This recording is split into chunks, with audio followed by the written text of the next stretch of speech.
All right, good evening and welcome.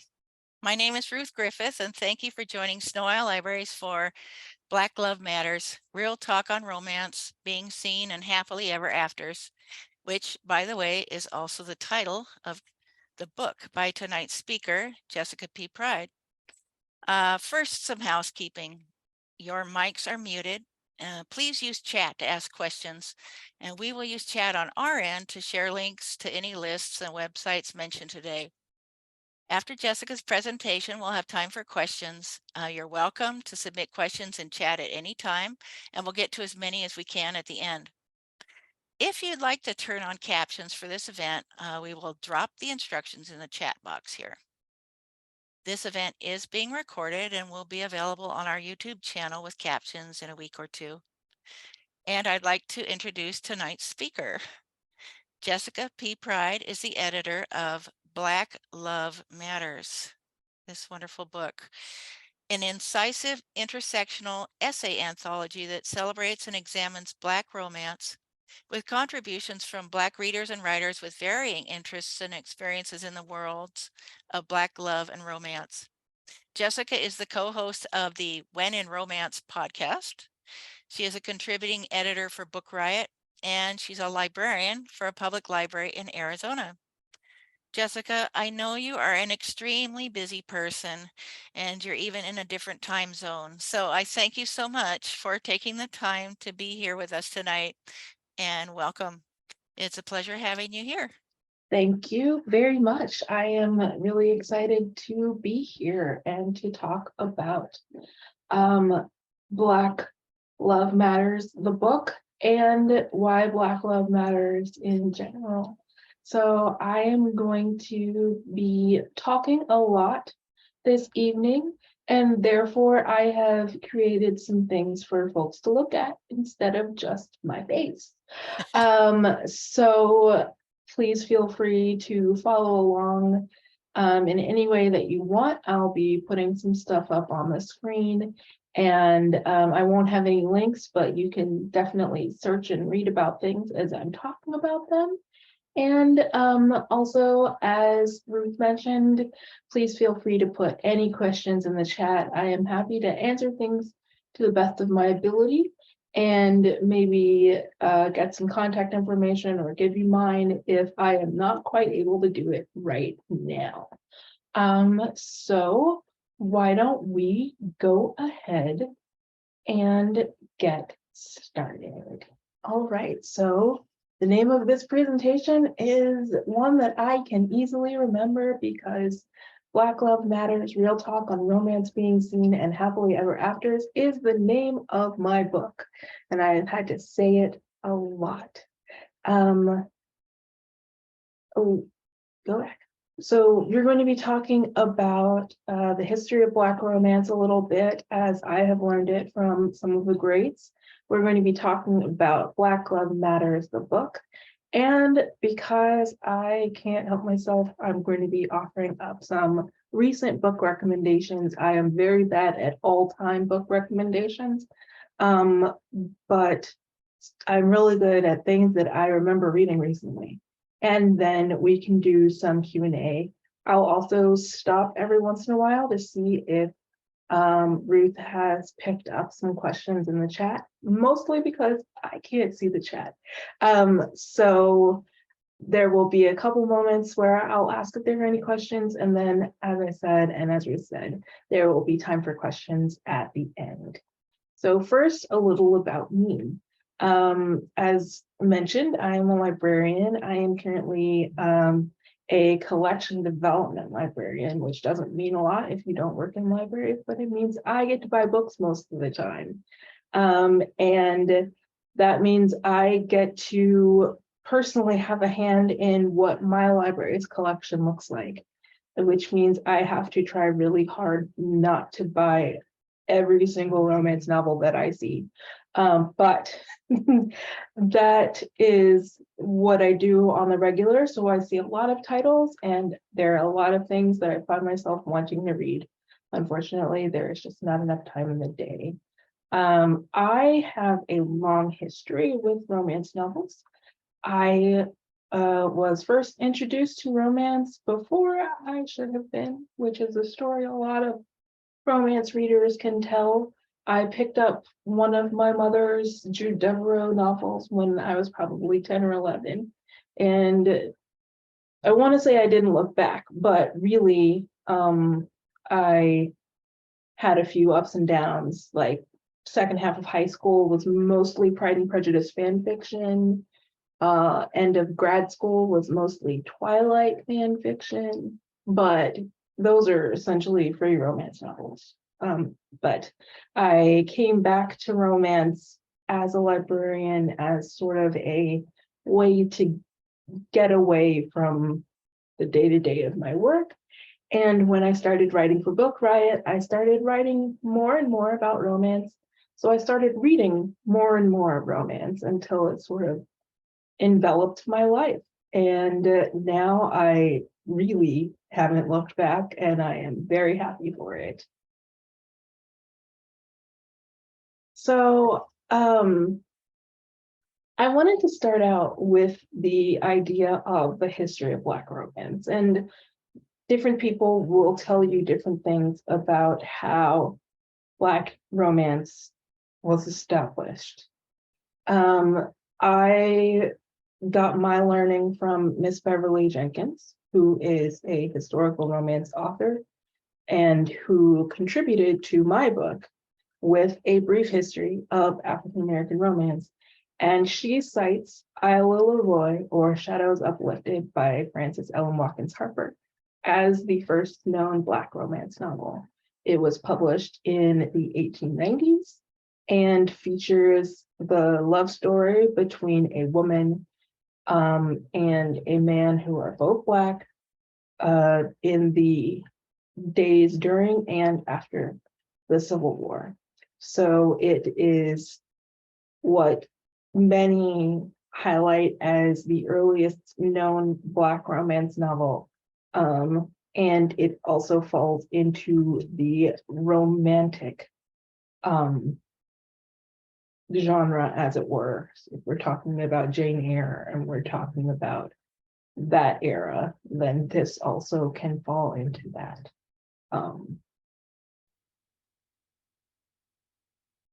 There's a large gap between Isla Leroy and the two books here, which were published in the 70s and 80s. And one main reason for that is the fact that while there were plenty of romantic stories being written by and about Black people, they were mostly published as serials or shorts in very ephemeral publications. Jet Magazine might have some, or other really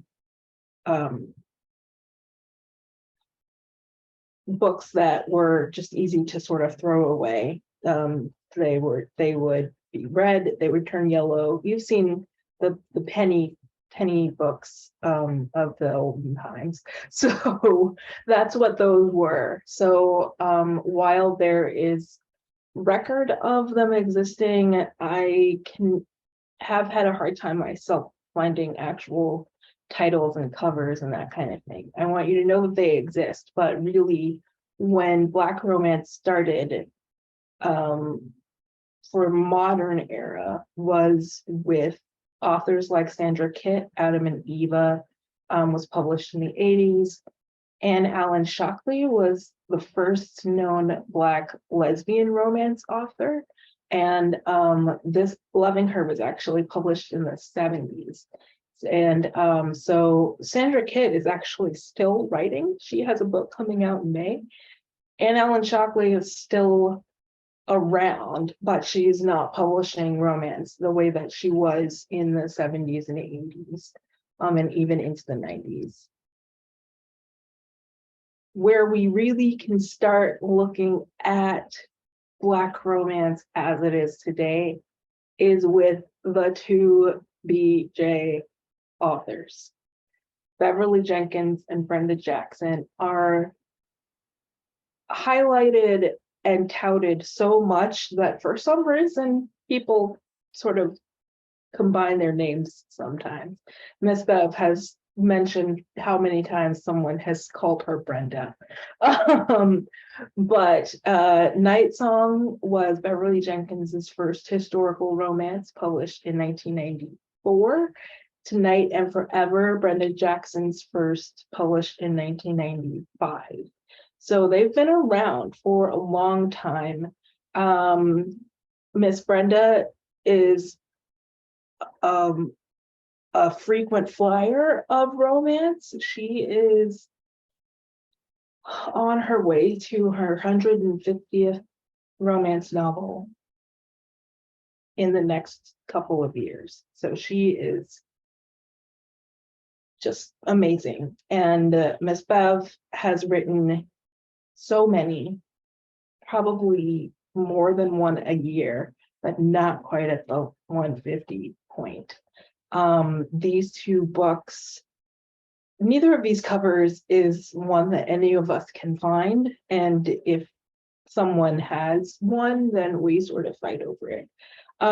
But these are two very quintessential, very heavily referenced titles. Night Song, if you can tell by the bottoms of the male model, is set during the American Civil War. Tonight and Forever is contemporary. Ms. Bev primarily writes historicals, but also writes a contemporary commercial fiction series and dabbles in romantic suspense. And Miss Brenda usually writes contemporary, sort of a higher level, wealthy folks doing lots of things. She has the Westmorlands, who have been in books since the 90s, who are cowboys and Navy SEALs and ranch owners and all of the things. So if you want any kind of book, start with one of these two authors. You will find something that will spark your interest. And then this is sort of the beginning of the 21st century era. Kimani romance no longer exists, but a lot of the authors who wrote for that imprint for Harlequin, which was specifically for Black romance, have been folded into Harlequin's other, what they call category lines. And the other two are part of Arabesque, which was a publishing imprint that doesn't exist anymore, and Defina, which is Kensington's imprint, primarily focused on Black romance. So there are a lot of publishers who have historically worked to have Black romance available to the readers who, if they built it, they came. And in the 80s and 90s, publishers were realizing that, and for some reason, sort of forgot it for a second. Sorry, I scrolled too fast. Okay, going back. Okay, I'm going to pause and have some water. Were there any questions about the sort of history of Black romance in 5 minutes?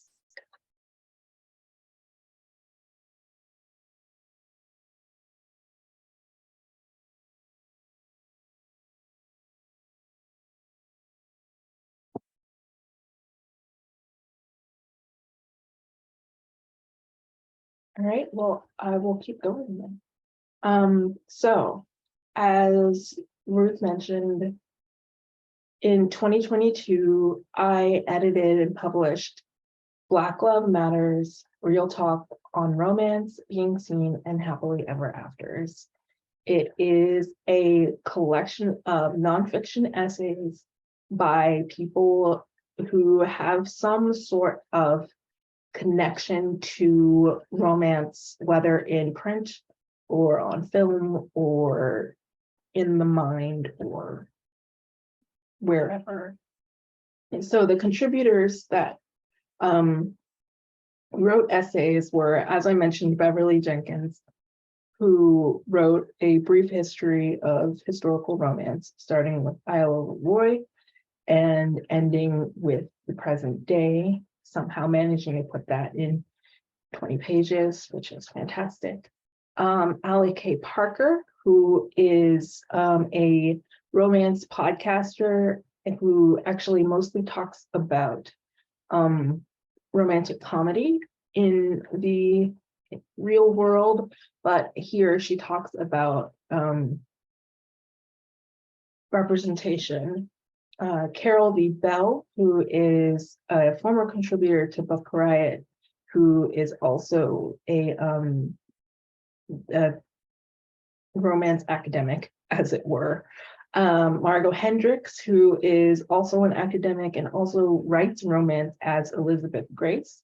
Sarah Hannah Gomez, who writes middle grade, but who I will admit is a close friend who I got into reading romance, even though she was very much against it.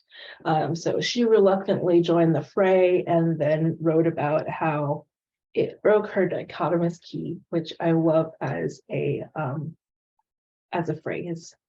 Deshawn Harrison, who is a sort of lifestyle commentator. They talk about desire and what Black love is and isn't until we sort of reveal and rearrange how we talk about desire and who is desired and who deserves desire. Jasmine Guillory, who is a romance author. She is one of the more well-known of the people in this list. She pops up on the Today Show every once in a while, had a Disney Beauty and the Beast retelling that I'll talk about a little bit later. And she wrote about food and love and how she uses food to express love. Piper Hughley, who is a romance author and also writes historical fiction based on actual people. Her most recent book is By Her Own Design, which is about Anne Lowe, a fashion designer who doesn't get enough credit. But she also has written historically inspirational and non-inspirational historical romance set during the Reconstruction and during the Great Migration of the 20th century. Nicole M. Jackson, who is a historian and also writes romance as Katrina Jackson, one of my absolute favorite self-published writers. I'll be talking about her too. Kosoko Jackson, no relation, who started out in young adult and who has published 2 adult romances, gay romances featuring men of color. Julie Moody Freeman, who is also an academic. There are a lot of academics in this book, but I swear it's approachable. They are very good at writing about things that they're interested in that we also understand. She is also the person who runs the Black Romance podcast. So if you check that out, there are so many amazing interviews with so many amazing people who have written romance, have edited romance, have read romance. She managed a double episode with Vivian Stevens, who Ms. Bev mentions in her history, and who is actually responsible for RWA, the Romance Writers Association, existing, and then who was sort of pushed out of it because of the things that she wanted it to do. And then finally, Christina C. Jones, who writes about Black indie romance and how it is the baddest girl in the room, which I have to say, my book was published traditionally, but there is something about Black indie romance and what it's doing and what the authors who are working in that corner of the world are really doing for romance. And a lot of the authors here either are independent romance authors or talk about how independent romance is doing what it's doing. And I have just realized that I left Adriana Herrera off of this list. I hope she forgives me. I don't know how it happened. Adriana Herrera is an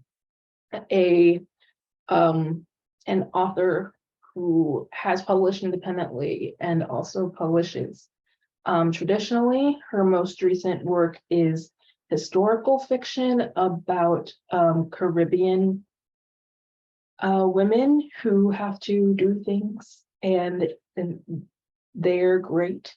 And her essay is about being Black and being Afro-Latina and representation in that corner of the world, and how there are so many people who do not put those identities together, and how Blackness comes to play in that identity. So forgive me for leaving an author off. I don't know how I did it, but I did, and my bad. So the core themes in Black Love Matters, I just sort of pulled out some ideas that you see across a lot of the essays. There are many more core themes that you would get reading what's in here. But Black joy is the ultimate theme, both as readers and consumers of romance. We deserve the joy that comes from being able to see Black people in love in print, in film, whatever, but also the people who are playing out these situations are also allowed joy. Black community and racial justice is a core theme. Carol V. Bell writes the most about sort of this idea of how Black romance authors write about Black community and how racial justice plays a part and how social justice plays a part, but it really does exist a lot of these essays. The Black man in love stories is something that's touched on a lot because, for one thing, so many books by Black authors that are romance are not two Black people or more in love. There are a lot, but so many ones that are pushed forward are a Black woman and a man of another race, or a Black woman and a woman of another race, or a Black man and a man of another race. I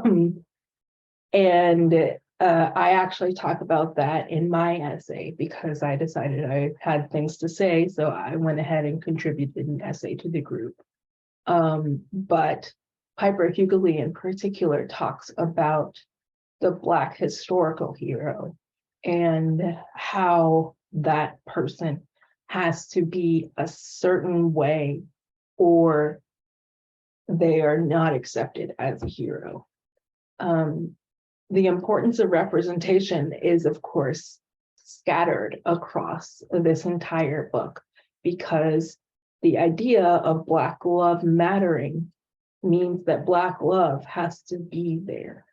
And everyone in this book talks about representation, whether they're talking from personal or professional experience. The essays where people talk about seeing themselves, where they talk about understanding what romance is because they've finally seen someone who isn't the white norm. That spread throughout the essay, and everyone's stories just really makes me really. The benefits of indie romance I talked about. how a lot of the authors here who write romance are independent romance authors, and how they can do some things differently than traditionally published authors because they can do what they want. They have the ability to write something and publish it all themselves. And because of that, they can include more elements of social justice. They can include code switching. They can include references. They can talk about hair without having to explain it. They can do all of these things in indie romance that are harder to do. I'm not saying nobody in traditional publishing does it, but they're harder to do when you have a broader non-Black audience that you have to write to. So there's a lot about indie romance here. And then, of course, reading and teaching Black love. Everybody's talking about reading or watching or otherwise experiencing Black love. And then a few of these contributors who are teachers, who are instructors, talk a lot about developing their own curriculum around Black love, or showing students who aren't Black what Black love looks like, even if it's not something that is recognizably a romance novel.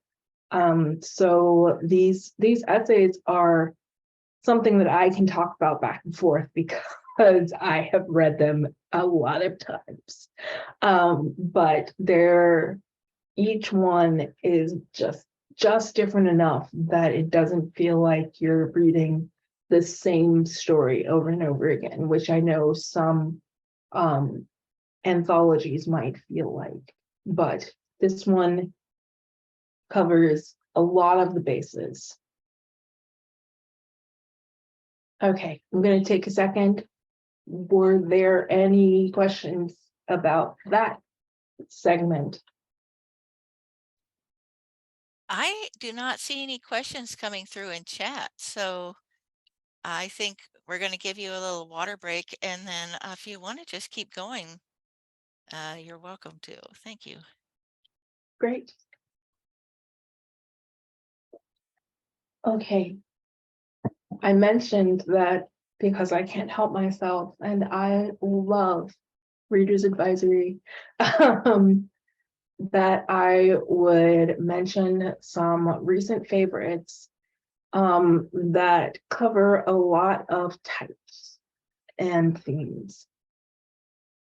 And sometimes I just pulled a specific cover by an author that I love, but I'm not telling you to read just this book. I'm telling you to read the author's entire catalog. So I'll start with Rilsey Adams. Rilsey Adams is an independent author who mostly writes novella-length books, but they are all so delightful. You just want to eat them all up. This one, Spiked Hot Chocolate, is, I think, her most recent. I hope it is, because it came out at the end of December, and if she has somehow managed to publish another one since then, wow. But this one is a very quick, very quiet, brief romance novel about two people who are both planning to spend their Christmas alone. One has been planning on it forever because she just needs some alone time, and the other was planning to spend it with his daughter, but she had other plans, and he couldn't begrudge her those plans. So they run into each other having dinner alone in a crowded restaurant where they've been placed together so that someone else can have one of their tables. And they just hit it off.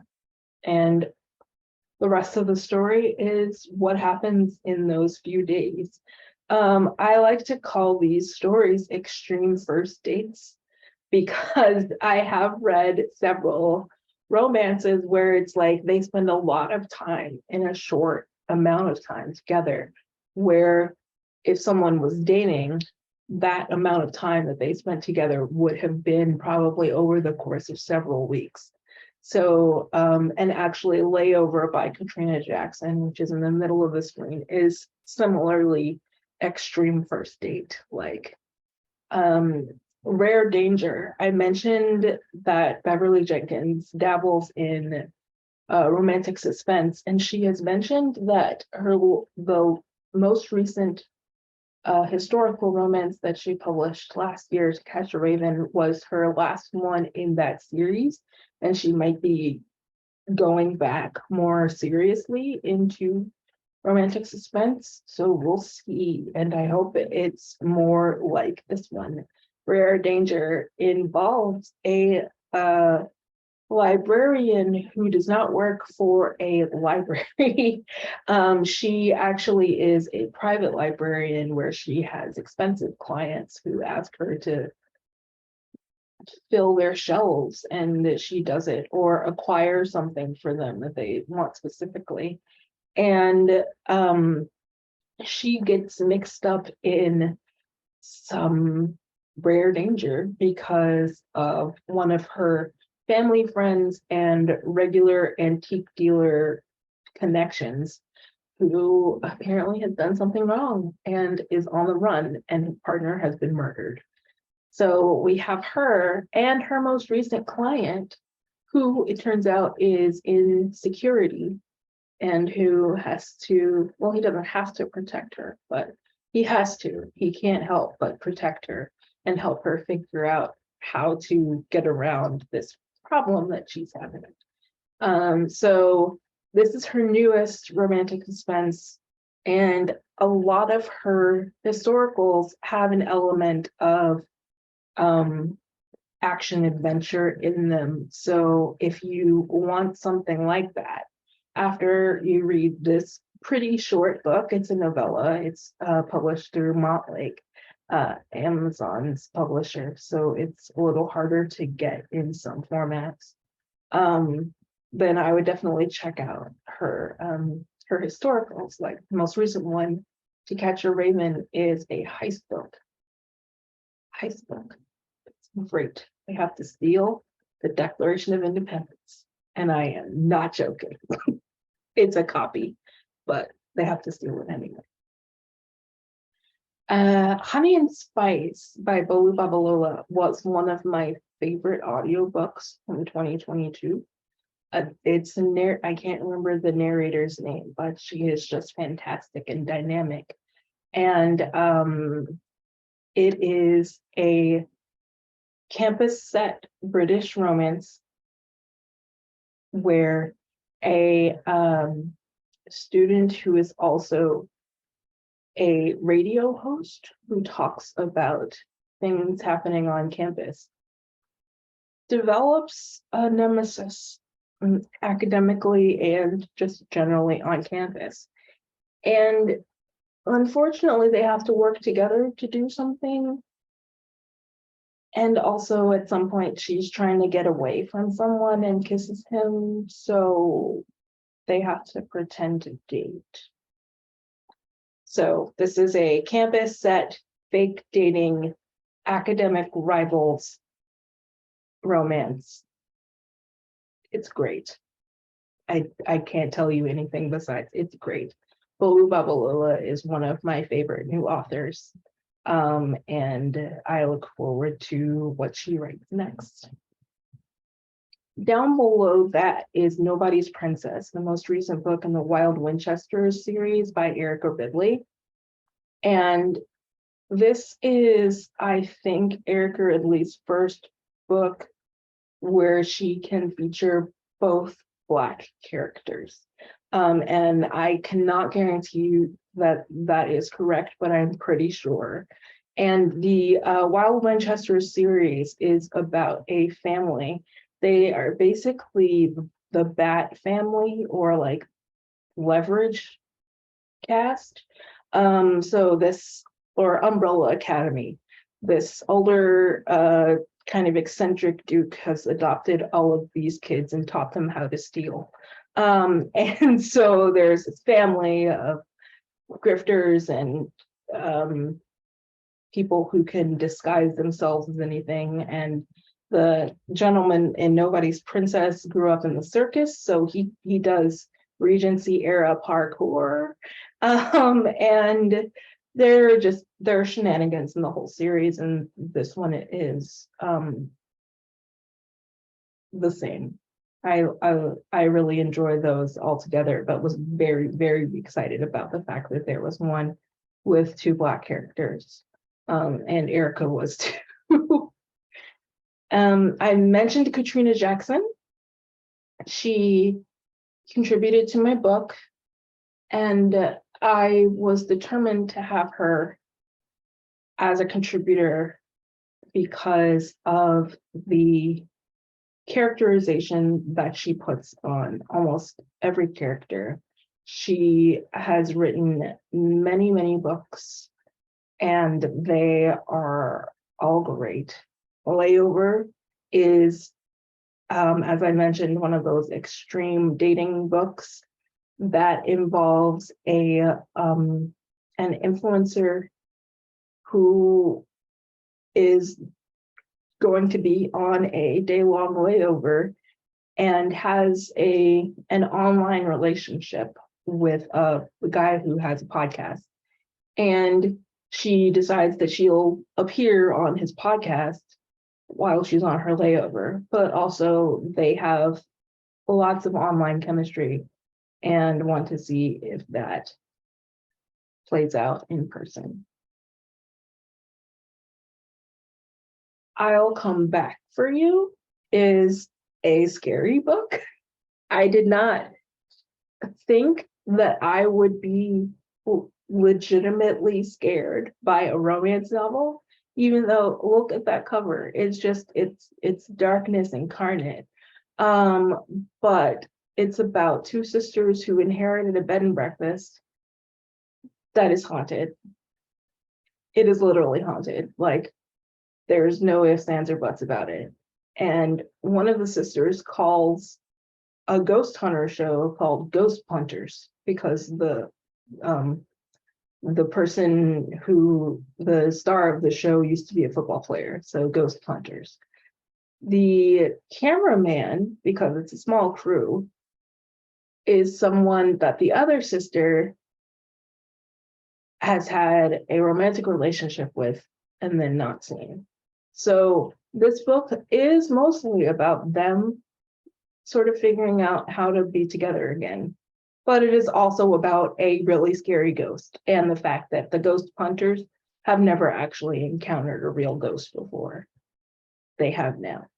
So yeah, this is, one of my friends told me that she read the book because she saw me talk about it and then she couldn't go to sleep. So I'm just going to give you a warning. You know, people have different ranges of how scary things are, but if you're not a horror fan, maybe read this during the day because it's still really great. Stacey Abrams started writing as Selena Montgomery over a decade ago, and she wrote books as sort of an escape from the harshness of law school and then her early law career. When she started writing her memoir type books, and when she became a more public figure, people realized that she had been writing those books using a pseudonym, and she wasn't out here or anything. It was public knowledge. But Berkeley Publishing, who is also a publisher, decided to start reprinting the books that she wrote in the early 2010s. So Rules of Engagement is the first or second of those. I never tell was either the first or second, and this is either the first or second. I can't remember which order they came out. And this one is also a fake dating book. If you know anything about me, you know that I love reading about fake dating and forced proximity, because those make people have to deal with the ways that they feel about each other and themselves and get themselves out of messes. And Rules of Engagement involves sort of a secret and a revelation of a secret and a possible terrorist group and having to pretend to be dating in order to go into to infiltrate. That's the word, infiltrate that group or company to see if they can figure out what's going on. There are much better words to describe this book. I recommend just picking it up. I am not a huge romantic suspense reader, but Stacey Abrams is one of those that can suck me in and get me going with that. I mentioned earlier that Jasmine Guillory had written a Beauty and the Beast Disney book. Disney has a contemporary adult romance line. The first one was If the Shoe Fits, which is a Cinderella story. By the book is the Beauty and the Beast story. Izzy is a publisher's or an editor's assistant, and Bo is a washed up celebrity who's supposed to be turning in his pages of his memoir, and he hasn't. So she volunteers to go to his house and figure out what's going on, and it turns out he just hasn't started. So she helps him get the pages going, and they spend a lot of time together. And yeah, if you haven't read a Jasmine Guillory book, this is a good one to start with, and then you can go back and read all of her backlist. Nicole Falls is another one of those authors that I will say read all of it. I had to pick one, so I picked Someone Seeking Someone Else, in which a woman who is tired of dating apps actually posts an ad in the local newspaper. Actually, no, she doesn't post it. She responds to it. The person that she starts writing to as a pen pal is the one who posts the ad. And they develop a friendship in writing, not realizing that they are actually friends of friends. So that's fun to discover. And then Mika James is also another one of those people who I will say, pick up any of her books and you'll enjoy them. Mechanics of Love is the second book in her Love on Madison Island, which features all people who are over 40. And this one involves a woman who has left her husband after finding out that he cheated on her, and her car breaks down while she's driving home to Madison Island from New York. And the only mechanic in town is her high school nemesis. So they have to actually interact with each other and figure out that they are both now grown-ups and they can deal with everything that they need to. Okay, that was a lot of talking, and I hope that I conveyed good information to you all. And I hope that there are questions that I can answer, because I love answering questions. Thank you all for joining tonight. And yeah, I will stop sharing my screen and answer some questions. Thank you so much, Jessica. It was funny. I had this like worry that should I do like a print screen and like save these book covers, that I realized, oh yeah, we're recording this, so I don't have to worry about it. I could go and look at the recording. I see a question already in the chat, and this person says, I also love the fake dating / close proximity romances. Can you recommend some more titles that features these tropes? Absolutely. Give me a moment because I have to think about them. I mentioned that Beverly Jenkins's newest, which actually came out over 6 months ago, so it isn't brand new anymore, is a heist book where they have to steal the Declaration of Independence, and the two main characters have to pretend to be married in order to infiltrate the house of the former Confederate person who has stolen it. So that is the most forefront on my mind that I definitely recommend as a good place to go for fake dating. And if I can remember any book that ever existed, I'm pretty certain that I could recommend more. We kind of put you on the spot, so I think maybe we should put that one on the back burner, and you can think about that one for a while. Yeah, and definitely. I noticed something in our local paper, the Seattle Times. There was a headline, "College can be isolating for women of color." And as I read your book, it was interesting that so many of the contributors to your essay collection picked up their romance reading habit to get them through college or grad school. And they even seemed to hide the romance novels because they wanted to, look like serious academics. But what is it about romance? I mean, it's one of the writers refers to it as the literature of hope. And how does how important is it that it has a happily ever after?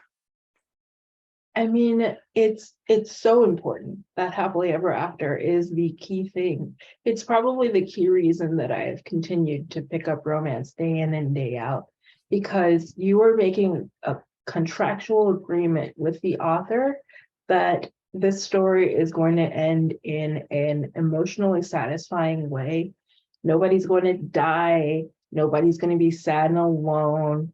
Nobody's going to be happy and alone. There's something about the romantic experience that gives you hope, even if it's not hope for yourself, right? Like, I'm happily married. I very much love my husband, but I love love stories, and I love the idea of reading about someone else, not just finding a partner and falling in love, but also making themselves the best person that they can be in order to be the best partner that they can be. And it's definitely the literature of hope. That is a great way to reference romance, because you're reading about people who could have some of the worst experiences possible in life. They could be suffering trauma, they could be isolated and alone, but that by the end of the reading, they will have found the perfect person for them, who can help them be their own perfect person. They're not, they're not a better person because they fell in love, but the person that they fall in love with helps them to become a better person, or they've decided to become a better person just for themselves. And I know that's why I read romance. And I might have mentioned that I read a lot of fan fiction in college and grad school and high school. And, I was drawn to those stories. They were always romances. There was always a happy ending in those too. And I found myself drawn to them because of that guarantee that like, we talk about escapism like it's a bad thing, but to be able to go into another person's head and sort of follow them around for a little bit, and to have that moment of squeeing when the couple finally gets together or anything like that, it's a really helpful and hopeful place to go when everything else is just not helpful or hopeful. Thank you. Oh, here's another question that came through the chat. Are there any unique story plot lines that you find only in Black romance? I wouldn't say that there are plot lines that you would only find in Black romance. on the whole. There's some, like I mentioned, independent authors especially are able to sort of write about their own experiences, and their, they can include community types and family references and HBCUs and that kind of thing, where you wouldn't usually find those in romances written by people that aren't Black. In historicals in particular, you'll find a lot of stories that are specific to the Black experience throughout history. I'm going to reference Beverly Jenkins because she is the GOAT. But, she writes about antebellum and Reconstruction era American history. And the Black experience in those times was very different from the non-Black experience. So the stories that she writes, they have very unique plot lines compared to the greater Western romance that mostly lies within, having to fight in the Civil War, or the first migration into Kansas during the Reconstruction. But of course, then there are also heists and train robbers and baseball and all of those things. So, they have elements that are unique to Black romance, but they don't have specific plots that are going to be something that only Black people tell, because our stories are universal. Yeah, thank you. It's interesting because when you're talking about that, it reminds me of the Piper Hughley essay, In Search of the Black Historical Haughty Hero. And she talked about some of the negative reactions to her historical romance novels, and how there was this expectation of the alpha male hero that ran up against real life Black history, and the two didn't jibe. It's interesting because I think she ended the essay saying that the Black historical haughty heroes are in decline and we probably won't see much more of them. But I wonder if you agree, because it seems like Beverly Jenkins, the Black historical haughty hero is alive and well in Beverly Jenkins' writing. I would say so. But unfortunately, there are very few names that we can pull out to identify their Black historical haughty heroes. So they are in decline, but hopefully there's a rise on the other side of that valley that we can see, because I would love to read more. Yeah. It's interesting because one essay pointed out that diversity in romance actually lags behind diversity in books for children and teens. Mm-hmm. And it made me think about a phrase that we talk about in libraries a lot. Phrase mirrors, mirrors, windows, and sliding glass doors. And I looked that up, and it originated with Dr. Rudine Sims Bishop, who's a distinguished Black scholar in the field of children's literature. And I was wondering, I don't know if this is a great question, but that has done so much to increase diversity in children's literature. Does that give you hope for the future of Black love stories? Or is that kind of apples and oranges? I think it does, because we're even seeing now that people who read children's literature cross over into YA, and people who read YA cross over into romance. And it actually goes backwards a little bit too. Like, I started out as a romance reader before I started reading YA. And as the quality and quantity of young adult romance in particular continues to go up, as far as diversity measures for Black representation, other BIPOC representation, LGBTQ representation, that is going to reflect on adult romance. And it's like, it is lagging behind, but because of its lag, there are more people shining a light and kind of a microscope on adult romance, saying what's taking so long. And then there are crossover authors doing both as well. YA authors writing adult romance and adult romance authors writing YA. Thank you. All right. I'd love to see some more questions in the chat box. So go ahead, don't hold back. One thing that I read in the book that I wasn't actually aware of was something called the Clark-Doll test in the 1940s. And I'm not sure if white readers are familiar with that.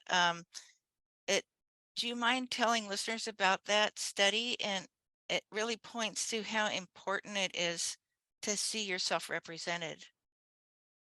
Sure. I don't recall all of the details, but the Clark-Doll test was a test in which children were sat at a table, and they were under 10 years old. I can't remember their age, maybe even like 3 or 4, and asked to choose a doll, the doll that they wanted, or the prettiest doll. And they would put before them both a black doll and a white doll.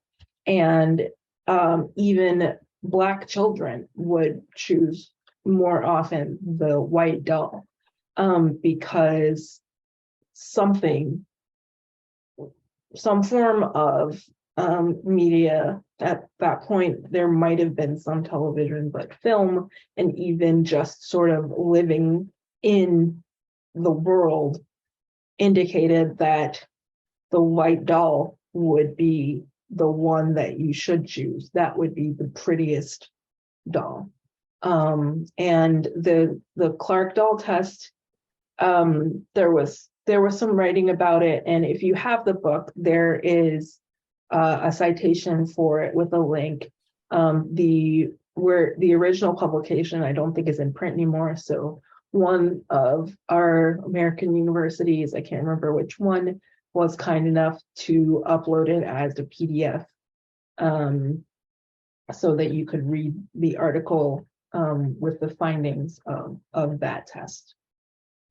You know, that brings up a really important point. The back of this book is incredible. You find out a lot about the contributors, but there's a really great bibliography.